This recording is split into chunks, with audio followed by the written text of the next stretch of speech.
say you want to fight me, but you think I'd rather not. Then listen to the story of another guy I fought. And maybe you'll appreciate I don't like blood and dirt, all smudgy on my fingertips and dripping down my skirt. A famous pirate captain by the name of Bloody Bill was marching up the sidewalk on the old Spadina Hill.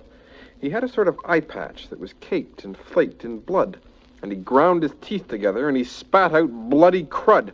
He wore a bloody dagger in his muddy, bloody belt, and on his back I saw the track of 30 bloody welts. And then he slooshed his soggy boots till blood ran down the hill. I figured, by the look of things, it must be Bloody Bill. And Bloody Bill was roaring drunk, and Bloody Bill was loud, and Bloody Bill was picking fights with people in the crowd. First, I tried to walk around him, like a common passerby. I'm quite a gentle person, and I wouldn't hurt a fly. But Bloody Bill got wilder, like a bully and a crook. And by the way, I meant to say he had a bloody hook. He spied a frail old gentleman and seized him by the feet and shook him upside down until his change rolled in the street. And then he pitched the gentleman across a grotty sewer, and no one had the nerve to speak severely to the boor. Now, I was out to buy some milk to take home to my mum, but I could see I'd have to teach some manners to this bum.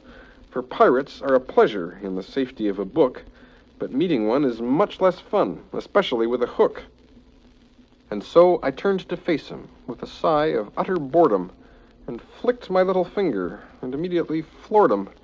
And holding back a yawn, I seized him by his smelly snout, and I flipped his nose, and flicked his toes, and turned him inside out, and wound him round a tree I found, and beat with might and main, till all the booze and tobacco juice had had a chance to drain. I know that bullies often come and boss around a kid, but that's the way I do things, so that's the thing I did. I pelted him with melted cheese and 14 deviled eggs. I tied spaghetti to his hair, lasagna to his legs, and then, because I didn't like the way he'd used his fists, I danced upon his ears until he asked me to desist. And when I turned him right side out, he scuttled down the hill and never once looked back at me. Just ran, did Bloody Bill.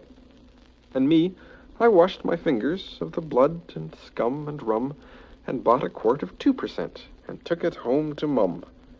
So though I'd love to fight you, I am really very shy, and leaving you all black and blue would likely make me cry. I don't want to turn you inside out or wrap you round a tree. Why don't you take your strong right thumb and suck it peacefully?